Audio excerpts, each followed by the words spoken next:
नमो ओरियंताणं नमो सुधाणं नमो हरिणं नमो वज्रायणं नमो लेससावणं एसो पंचमुक्तारो सर्वपावपना स्वमंगलानं च सर्वसं पद्मं हवे मंगलम। श्रीमन भगवान महावीर स्वामी के चरणों में शिक्षक नमन। शिव पुरुष प्रज्ञा आचार्य प्रवर रेखा जरा शिवजरा जी मासा के चरणों में भावभरी वंदना। समस्त संयमशील सहित आत्माओं के चरणों में भावभरी वंदना। क्लास शुरू करते हैं। ज्ञानार्जन से पूर्व हम ज्ञान की स्तुति पढ़ेंगे। कमर सीधी आंखें बंद विनय मुद्रा में।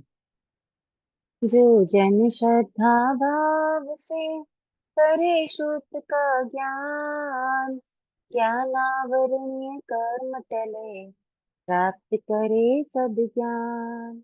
आपका ज्ञान अनंत है, मुझे ज्ञान की प्यास, केवल ज्ञानी मैं बनूं यही है अंतिम आस। केवल दर्शी मैं बनूं यही है अंतिम आस। की शुभ भावनाओं के साथ सभी को जय जिनेन्द्र। जय जिनेन्द्र साथ है आपकी। जय जिनेन्द्र। गुरु कृपा। जय जिनेन्द्र। तो दूसरा अध्ययन पूरा हो चुका अपना 10वें कलक सूत्र का।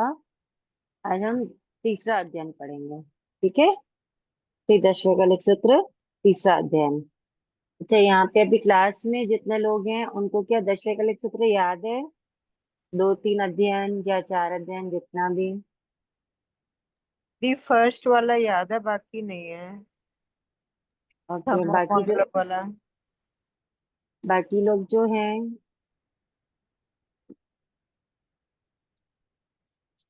मैंने ग्रुप में पहले अध्ययन की रिकॉर्डिंग भेजी थी। आप लोग उसे सुन के याद कर सकते हैं, उसे सुन सुन के प्रोनाउंसिएशन सीख सकते हैं, कैसे उच्चारण करना है वो समझ सकते हैं और याद कर सकते हैं। मैं दूसरे अध्ययन की भी रिकॉर्डिंग भेज दूंगी, तो आप लोगों को याद करने में इजी हो जाएगा। ओके। चलिए, तीसरा अध्ययन श्री 10वें कलक सूत्र तीसरा अध्ययन। तीसरे अध्ययन का नाम क्या है? शुल्लकाचार कथा। गुड्डिया यार।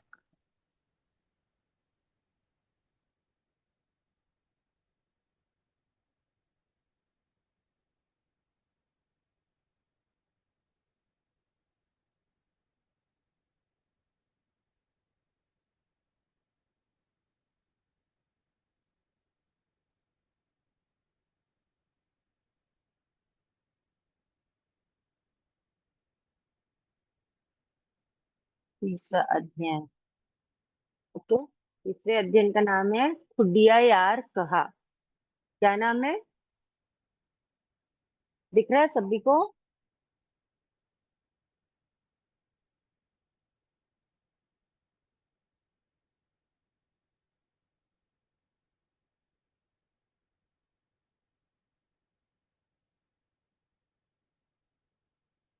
क्या नाम है? खुडिया यार कहा। इसको हिंदी में बोलते हैं क्षुल्लकाचार कथा। शुल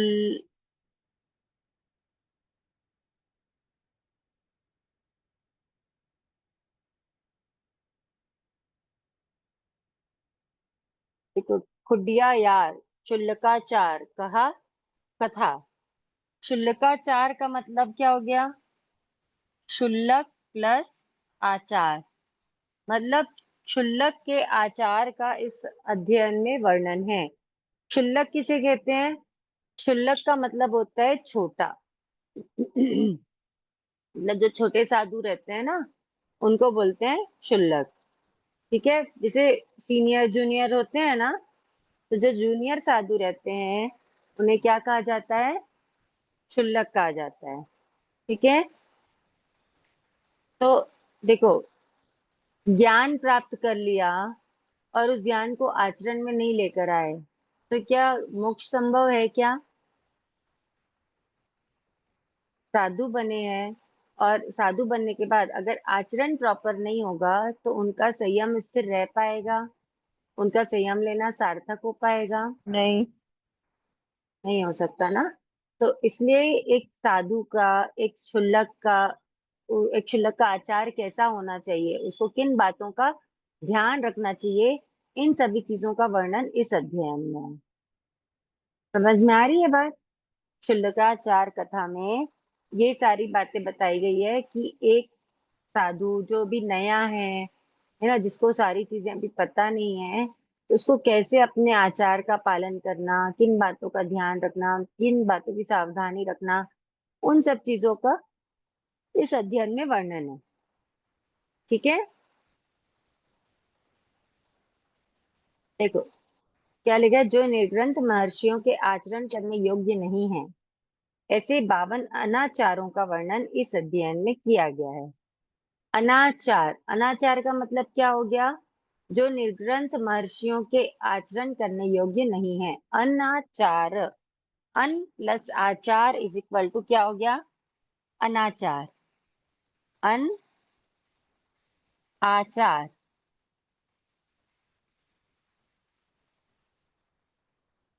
समझ में आ रहा है? अन यानी क्या होता है? नहीं। जो आचार, मतलब आचार में यानी आचरण में जो चीजें नहीं लाने की है, वो क्या कहलाती है?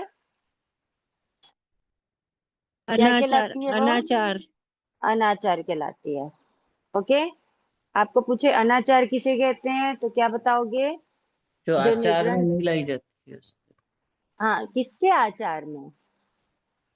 सभी का अनाचार नहीं होता है। ठीक है, अनाचार किनके बताए गए हैं? शर्मन के। समझ श्रमण के। हाँ, समझ निर्ग्रंथ महर्षियों के, श्रमण के, साधु संतों के। तो जो साधु संतों के या महर्षियों, निर्ग्रंथ महर्षियों के आचरण में लाने योग्य नहीं है, वो क्या कहलाते हैं? अनाचार। अनाचार कहलाते हैं। मतलब जो ऐसी ऐसी क्रियाएं, ऐसा आचरण जो साधु संतों के ज्ञान, दर्शन, चारित्र, तप या वीर्य का शास्त्र के अनुसार पालन नहीं होने देती है ना, जो शास्त्र के प्रतिकूल जो अनुष्ठान है, वो सब क्या है? अनाचार है। साधु के लिए जो अग्राह्य होता है, जो असत्य, अभोग्य है, अकर्णीय है, वर्जनीय है, वो क्या कहलाता है? वो अनाचार कहलाता है। चार। ठीक है, पहली गाथा पढ़े। संजमे सुट्ठी अप्पाणम विप्पमुक्काण तैणम तेसी मेयमनाइनम निगंथान महिषिणम। देखो, दूसरी लाइन का जो पहला वर्ड है तेसी मेयमनाइनम, एक साथ दिया हुआ है ना। संजमे सुट्ठी अप्पाणम विप्पमुक्काण तैणम, ये तो ठीक ठाक दिया हुआ है, ये तो पढ़ने में आ जाएगा। लेकिन जो तीसरा वर्ड क्या दिया हुआ है, दूसरी गाथा का पहला वर्ड क्या दिया हुआ है? तेसी में मना तेसी मेयम नाइनम। नारायणम। इसको आप तेसी मेयम नाइनम, लेकिन मेयम को मेयम नहीं बोलोगे, मेयम ऐसा बोलना रहेगा। क्योंकि जब म के नीचे ऐसा रहता है ना, हलंत दिया रहता है ना, तब उसको मेयम ऐसा बोला जाता है। जब हलंत नहीं है तो म क्या है? पूरा म है, अ के साथ है, तो तेसी मेयम नाइनम ऐसा बोलना। ठीक है, क्या क्या फरमाया यहाँ पे? भगवान फरमा रहे हैं संजमे, संजमे यानी संयम में, सुट्ठी अप्पाणम, सुट्ठी यानी सुस्थित, अप्पाणम यानी आत्मा वाले, यानी सुस्थित यानी क्या हो गया? अच्छे से जो आत्मा में जो अच्छे से संयम में स्थित है, जो संयम में स्थिर है, वैसी आत्मा वाले। विप्प मुक्काण, विप्प मुक्काण यानी मुक्त है। किससे मुक्त है? सांसारिक। संसारिक बंधनों से। विप्रमुक्त, विप्प मुक्काण यानी विप्रमुक्त, मतलब जो सांसारिक बंधनों से क्या है? मुक्त है, यानी उनसे रहित है। ताइणम, ताइणम यानी 6 काया की जीवों के रक्षक। ताइणम यानी क्या हो गया? त्राता, मतलब रक्षक। तो किसके रक्षक हैं वो? 6 काय जीवों के। फिर आता है तेसी मेया मनाइनम, देखो ये क्या हो गया, तेसिम, ठीक है। यहाँ मेयम से ए में म इधर चला गया, इधर क्या बच गया, एयम, है ना। और अनाइनम, अणायण, अणायण, तेसी, समझ में आ रही बात। तेसिम, तेसिम का मतलब क्या हो गया, उन, है ना। तेसिम यानी उन, एयम यानी ये, जिनके बारे में हम आगे बताने वाले हैं। अनाइंडम यानी अनाचार है। उन यानी जो निगृंथ महर्षि हैं उनके ये अनाचार हैं। कौन से अनाचार हैं, तो जो आगे बताने जा रहे हैं वो। निगंथान महेशिनाम, मतलब निर्ग्रंथ महर्षियों के, निर्ग्रंथ किसको बोलते हैं, जो ग्रंथि से रहित है ना। ग्रंथि का मतलब होता है परिग्रह। देखो, राग देश की ग्रंथि भी होती है ना दी। हाँ राग देश की भी ग्रंथि होती है। यहाँ पे जो निर्ग्रंथ बोला है ना, निर्ग्रंथ मतलब नी और प- ग्रंथ, ग्रंथ यानी ग्रंथि, परि- ठीक है। तो जो ग्रंथि से क्या है, रहित है। यहाँ पे ग्रंथि यानी किसकी बात की गई है, परिग्रह की बात की गई है। एक अपेक्षा से राग देश को भी ग्रंथि बोलते हैं, यहाँ पे ग्रंथि यानी परिग्रह बताया है, परिग्रह, ठीक है। तो जो परिग्रह से रहित है, अब परिग्रह कितने प्रकार के होते हैं, परिग्रह दो प्रकार के हैं, द्रव्य परिग्रह और भाव पर के। भाव परिग्रह। द्रव्य परिग्रह मतलब बाह्य परिग्रह, और भाव परिग्रह मतलब आभ्यंतर परिग्रह, ठीक है। बाह्य परिग्रह कितने हैं, नो, 9। वेद, भाई बाह्य परिग्रह कितने हैं, 9, और आभ्यंतर परिग्रह हैं 14, ठीक है। अभ्यंतर, 9 कौन से हैं, जिनको भी प्रतिक्रमण आता होगा, अपन पांचवे स्कूल पे बोलते हैं। पांचवे परिग्रह परिमाण रत्न में अपन क्या बोलते हैं, खेत वस्तु क्षेत्र, का,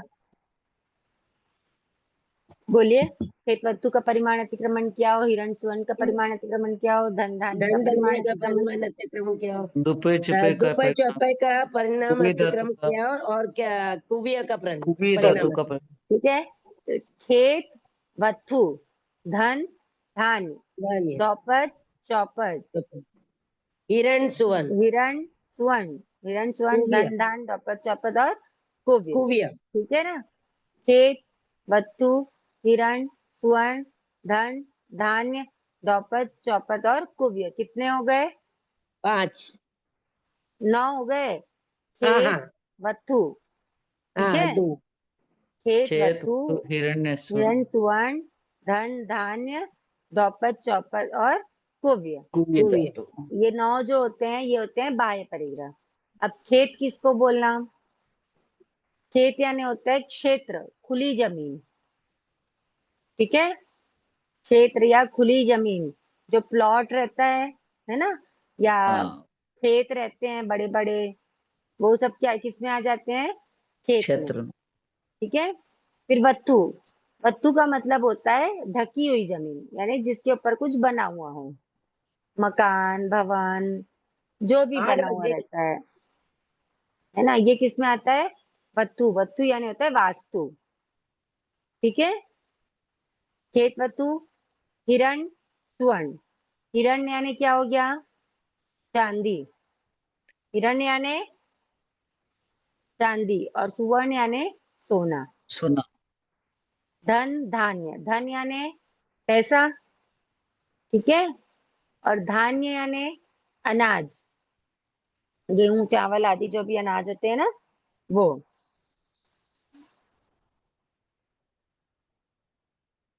ठीक है। धन धान्य हुआ। फिर द्रौपद और चतुष्पद, द्रौपद यानी दो पैर वाले, दो पैर वाली जो भी जैसे वस्तुएं हैं, गाड़ियां हैं, या दो पैर वाले जो सेवक होते हैं, नौकर चाकर आदि, वो सभी, ठीक है। और चतुष्पद, चतुष्पद मतलब चार पैर वाले, यानी जानवर, ठीक है। हाथी घोड़े जो सब वो रहते हैं चार पैर वाले वो। और कुप्य, कुप्य यानी जो बाकी की चीजें जो बची हुई हैं, जैसे हमारे घर का फर्नीचर है ना, फ्रिज एसी टूल्स बर्तन जो भी, बाकी का जो भी रहता है वो सब किस में आता है, कुप्य में आता है। समझ में आ रही है बात?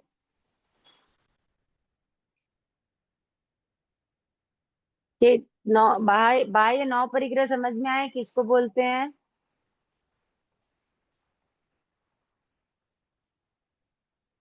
कोई है क्लास में, रिप्लाई कर खेत सकते हैं? खेत तू हिरण स्वर्ण क्या आएंगे? खेत हाँ, स्वर्ण, खेत वतु हिरण रुपए स्वर्ण छुपे, धन धान्य धातु, द्रौपद चौपद और कुप्य, कुबी ये धातु, होते हैं नौ बाह्य नौ बार परिग्रह। ठीक है। अब आभ्यंतर परिग्रह, आभ्यंतर परिग्रह कौन से हैं? पहले तो क्रोध, लेना, बोलो, आभ्यंतर परिग्रह कौन से हैं? क्रोध मान माया आएंगे शायद। चार कषाय है। ठीक है। कौन से हाँ, चार कषाय है? क्रोध मान माया लोभ। उसके अलावा नौ नो नौ कषाय है। कषाय, हास्य रति अरति, भय शोक जुगुप्सा, क्रोध, स्त्रीवेद स्त्री, पुरुषवेद और नपुंसक, नपुंसक वेद, ये नौ नो कषाय है। और 14वां है मिथ्यात्व। मिथ्यात्व। समझ में आया? ये होते हैं आभ्यंतर परिग्रह। ठीक है। जी, तो ये होता है ग्रंथि, ग्रंथि यानी परिग्रह।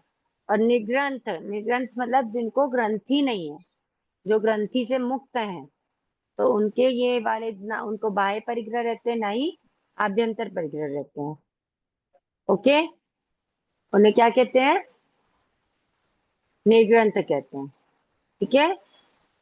तो यहाँ पे वही बताया है कि संयम में भली भांति स्थिर आत्मा वाले निग्रंथ महर्षियों के लिए, जो सांसारिक बंधनों से क्या है, रहित है। निग्रंथों को सांसारिक बंधन है क्या? निग्रंथों को सांसारिक बंधन नहीं, नहीं होता नहीं होता। है नहीं ना? है, नहीं है। निग्रंथों को सांसारिक बंधन नहीं है।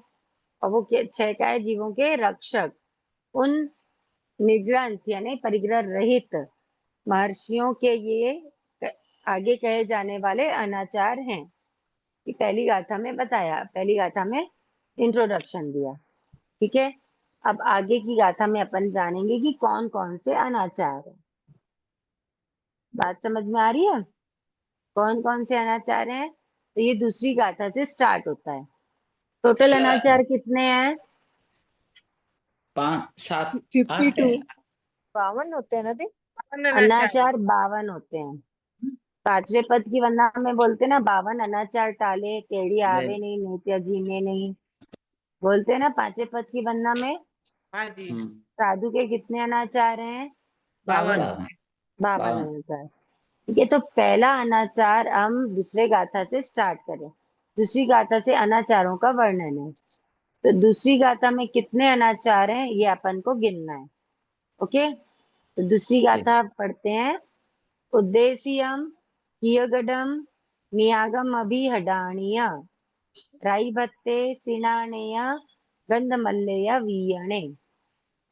यहाँ पे यह जो आया है ना, उसको हटा दो। यह यानी होता है और। ठीक है। अब देखो, उद्देश्यम कियगडम नियागम अभिहडाणी य, राई भत्ते सिनाने गंधमल्ले ये वियणे। है कितने हुए? 8। 8 हुए। ठीक है। अब उद्देश्यम, उद्देश्यम का मतलब क्या हुआ है? औद्देशिक। औद्देशिक मतलब जो खास किसी साधु के लिए जो आहार बनाया गया है ना, उसको अगर साधु लेके जाए तो वो औद्देशिक होता है। मतलब जिस साधु के लिए बना हुआ है वही साधु अगर उस आहार को ग्रहण करे तो वो कौन सा आहार होता है? उद्देश्य का औद्देशिक आहार होता है। ठीक है। फिर किय गडम, किय गडम मतलब क्रीत, क्रीत यानी खरीद, खरीदा हुआ। कि साधु के लिए जो खरीदा हुआ हो, ऐसा आहार ही जरूरी नहीं है। यहाँ पे कोई भी वस्तु भी हो सकती है, चाहे मेडिसिन हो या साधु साधु के लिए पेन कॉपी वगैरह कोई खरीदी हुई हो। ये सारी चीजें किस में आती है? किय गडम में आती है। ये कर। ये नियागम, नियागम मतलब होता है कि अगर कोई इनवाइट किया है कि आज आप हमारे घर गोचरी लेने पधारिए, तो ऐसे इनविटेशन को एक्सेप्ट करके उसके घर से लिया हुआ आहार, या किसी ने इनवाइट नहीं किया है लेकिन डेली उस घर से आहार पानी लाते हैं, इनके बैकग्राउंड में इतना वॉइस आ रहा है।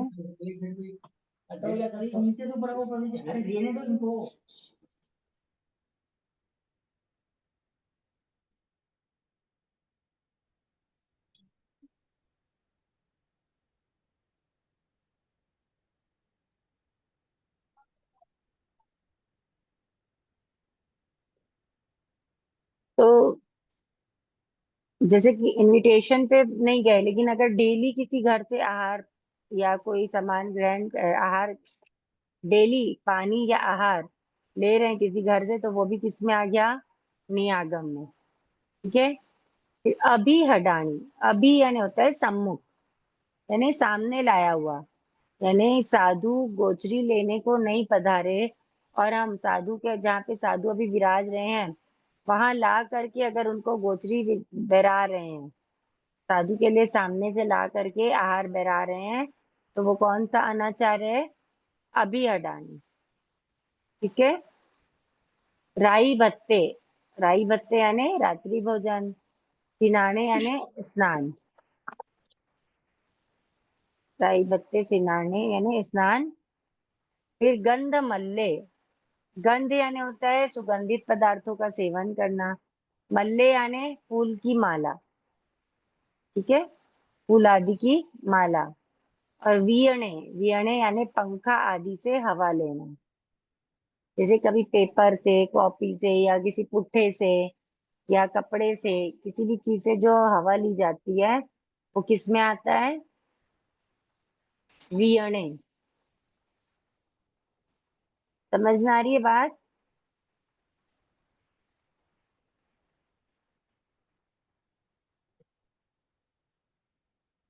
तो इस गाथा में क्या बताया है? कौन कौन से अनाचार होते हैं, मतलब कौन कौन सी चीजें ऐसी है जो हमें नहीं करनी चाहिए, जिसको करने से हम साधु की साधुता क्या करवाते हैं? दूषित करवाते हैं हमारे कारण से। तो इन जो 52 अनाचार है ना, उनको ध्यान देना, तो आपको समझ में आएगा कि हम लोग कहाँ कहाँ पर गलती कर रहे हैं, और एक साधु को भी कैसा होना चाहिए वो उससे समझ में आएगा।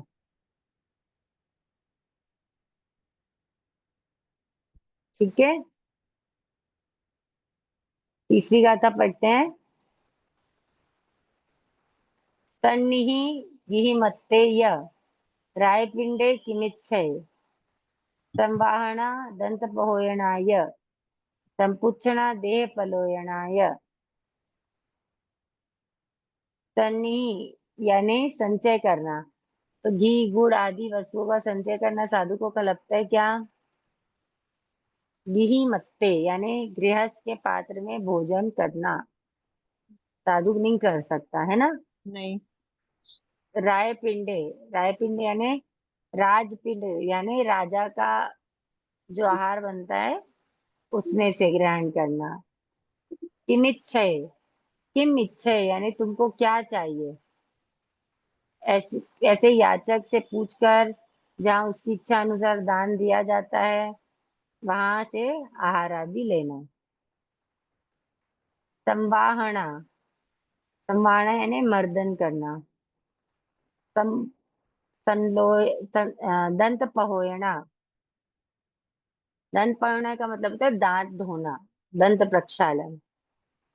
फिर संपुच्छना, संपुच्छना मतलब गृहस्थों से उनके बारे में कुशल पूछना, और कैसे, क्या ये क्या कर रहा है, वो क्या कर रहा है, ऐसे पूरी गृहस्थों की जो जानकारी लेते हैं वो होता है संपुच्छना। यह यानी और देह पलोयना यानी दर्पण आदि में मुख देना, मुख देखना। साधुओं के पास दर्पण तो नहीं रहता है ना, लेकिन कभी अगर चलते फिरते उनको दिख गया अपना चेहरा तो वो क्या रहेगा? नहीं देखेंगे। समझ में आ रही बात? पढ़ूं आगे का? जी, आपकी तबीयत ठीक नहीं है दी आज? नहीं, थोड़ा गला है बस, और कुछ नहीं। हेडेक भी लग रहा है मुझे आपका। वो चलते रहता है। गर्मी बहुत है ना, थोड़ा सा हो गया। ठीक है, 3 गाथा हुई है, आगे का पढ़ूं? आप लोग जैसा बोले। दी रहने दो आज। नहीं नहीं, पढ़ने वाले रेडी हैं तो मैं पढ़ा दूंगी। 3 गाथा हो गई, समझ में आ रही है कि नहीं आ रही है? आवाज ज्यादा भारी लग रही है क्या? नहीं आ रही है, पर आप समझ भी आ रहा है, सब कुछ आ रहा है, पर बहुत है, 3 याद कर लेंगे सब जने।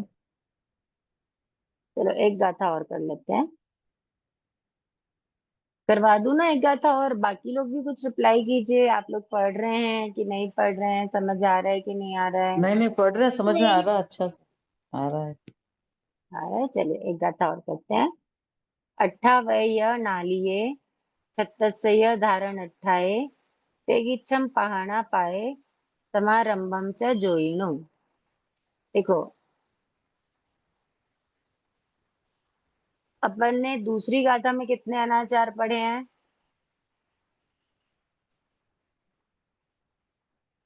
बताओ, अनाचार कौन सी गाथा से स्टार्ट हो रहे हैं? दूसरी गाथा से। दूसरी गाथा से। दूसरी गाथा में कितने अनाचार हैं? अनाचार तो 52 है, पर दूसरी 8। गाथा में 8 अनाचार है। ठीक है, और तीसरी गाथा में भी 8 अनाचार है। देखो, सन्निहि, गिहि मत्ते, रायपिंडे, किमिच्छय, संवाहना, दंत पहोयना, संपुच्छना, देह पलोयना। ठीक है, ये 8 अनाचार तीसरी गाथा में भी है। अब चौथी गाथा में कितने अनाचार हैं वो देखते हैं। अट्ठावय नालिये सत्तस्य धारण अट्ठाए तेगिच्छम पहाना पाए समारंभम च जोइनो। यह यानी और होता है, आपको बताएं। च यानी भी और होता है। ठीक है, य यानी भी और च यानी भी और। अब अट्ठावय, अट्ठावय का मतलब होता है जुआ खेलना। नालिये, नालिये यानी चौपड़, पासा, शतरंज आदि खेलना। अट्ठावय नालिये।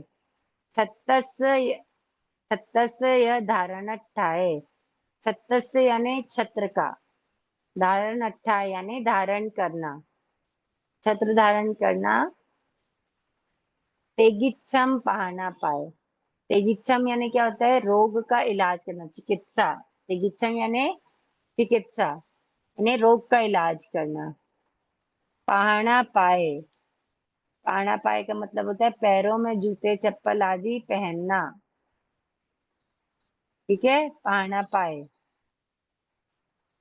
समारंभम, समारंभम यानी आरंभ करना, यानी किसका आरंभ करना? तो जोइनो, यानी अग्नि का आरंभ करना, ज्योति का आरंभ करना, अग्नि का आरंभ करना। तो अब देखो, इसमें कितने अनाचार हुए?